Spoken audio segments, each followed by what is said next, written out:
Les montagnards sont là, un texte de Dominique Potard, lecture Lorraine Berger-Afanasieff. Les montagnards sont là. Stage d'aspirant guide 1976, semaine découverte de nouveaux massifs. Nous partons pour la Vésubie, Ukaidi-Ukaïda. Jour 1, bus.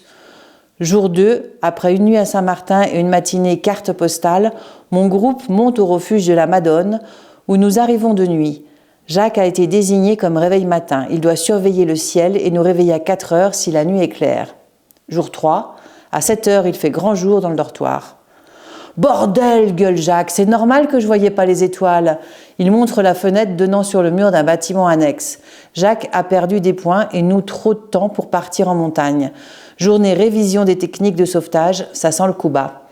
Jour 4. Je fais partie de l'équipe du Géla, plus haute cime du quartier. Du sommet, on voit le Mont Blanc, mais nettement moins bien qu'à Chamonix.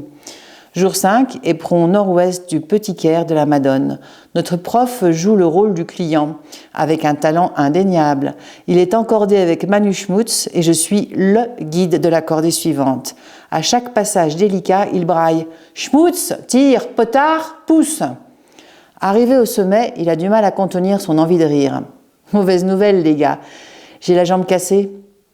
On descend en rappel en le portant sur notre dos, ce jusqu'au refuge, technique du cacolet. Pour fêter cette semaine hautement instructive, ce soir, c'est méchoui. La vie est belle. Jour 6, nous rentrons en France par l'Italie, nous longeons un temps la Côte d'Azur. On veut se baigner, scande un stagiaire, aussitôt repris par le cœur de la colonie. Le maître de stage arrête le bus au bord d'une plage bondée. Blancs comme des lavabos en slip, nous nous frayons un chemin vers la mer, entre les corps alanguis sur le sable. Quelques stagiaires bout-en-train ont enfilé leur casque. « Maman !» s'écrie un gamin, « des martiens !» Mais non, c'est des paysans, ils ont fini leur travail au champ et ils viennent se laver. Les montagnards sont redescendus sur terre. Et pourquoi ils ont que les molettes bronzées, s'étonne l'enfant. Parce qu'ils marchent dans la boue et remontent leurs pantalons pour pas les salir. Redescendus sur terre, voire plus bas. Je ne savais pas qu'il y avait des mines dans la région, observe un plagiste. Allusion à nos gueules noires, avec juste la trace des lunettes de glacier.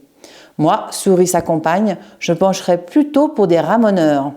Je bute contre Pierrot, un gars d'usine qui s'est arrêté à ce commentaire. Madame, vous connaissez la différence entre un petit ramoneur savoyard et une hermine ? Une blague aussi fraîche et douteuse que la couleur de son slip. Non, répond la femme. Eh bien, l'hermine, elle est toute blanche avec le bout de la queue noire. La femme rougit. Alors que le ramoneur savoyard, il est tout noir avec, la femme est écarlate. Avec une échelle sur le dos, elle est bonne, hein ? Quoi, s'énerve son compagnon. L'eau ? Oui, allez-y. Guy Dufour, prof niçois, à l'initiative de cette sortie, un super bonhomme décédé dans l'exercice du métier de guide.